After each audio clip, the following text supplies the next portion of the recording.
Você já reparou como vivemos cercados de coisas que não podemos controlar? O trânsito que atrasa, a palavra que machuca, o medo do futuro, o arrependimento do passado. A vida parece uma maré imprevisível que muda de direção sem pedir permissão.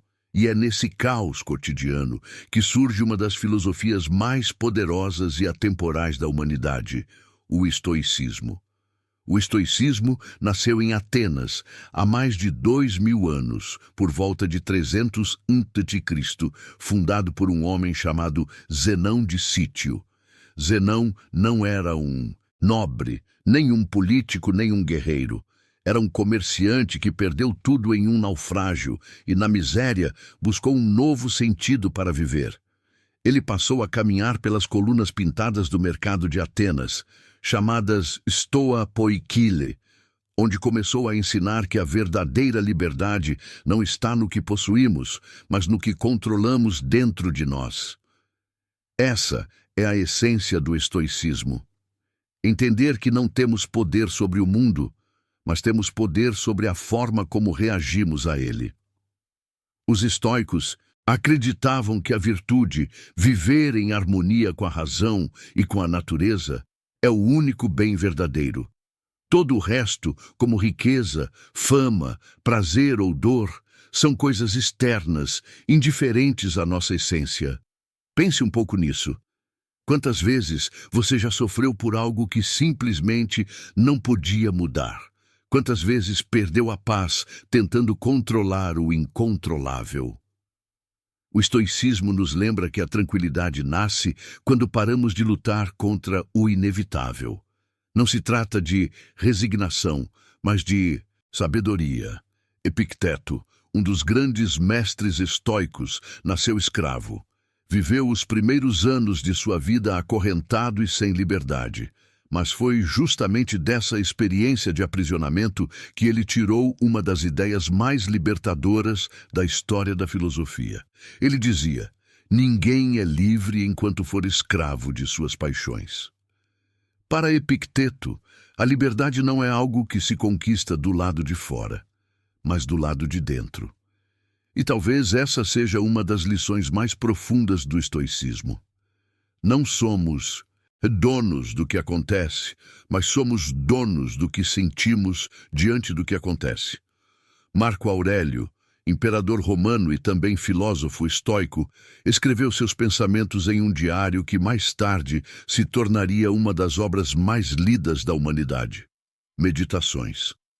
Ali, em meio às guerras, doenças e traições, ele escrevia frases simples, mas poderosas como: você tem poder sobre sua mente, não sobre os acontecimentos. Perceba isso e encontrará força. Marco Aurélio governava um império, mas lutava as mesmas batalhas internas que qualquer ser humano. O estoicismo para ele era mais do que filosofia, era prática diária, um exercício de equilíbrio entre o dever e a serenidade. Sêneca, outro grande nome do estoicismo, era conselheiro do imperador Nero e viveu em uma corte marcada pela corrupção e pelo medo. Mesmo assim, escreveu cartas e ensaios sobre como viver com retidão e paz interior.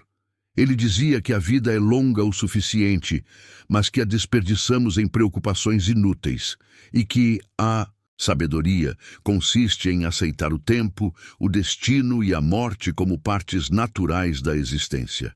Esses três nomes, Epicteto, Marco Aurélio e Sêneca, representam os pilares de uma filosofia que sobrevive há mais de 2000 anos, porque toca em algo universal, o desejo humano de paz em meio ao caos. Mas o estoicismo não é uma ideia abstrata, ele é uma prática. Os estoicos acreditavam que o sofrimento não vem dos eventos, mas dos nossos julgamentos sobre eles. Por isso, eles propunham um exercício simples, mas poderoso. Separar o que depende de você daquilo que não depende. Faça esse teste agora mesmo. Pense em algo que está te preocupando hoje. Pergunte-se: isso está sob meu controle? Se estiver, haja com sabedoria. Se não estiver, aceite com serenidade. Esse é o primeiro passo para a liberdade interior. Os estoicos também praticavam o que chamavam de premeditatio malorum, a premeditação dos males.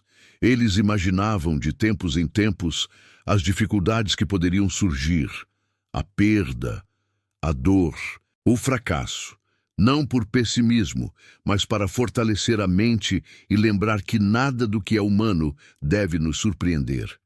Quando o pior acontece, quem já aceitou a impermanência da vida sofre menos, porque já compreendeu que tudo o que nasce também passa.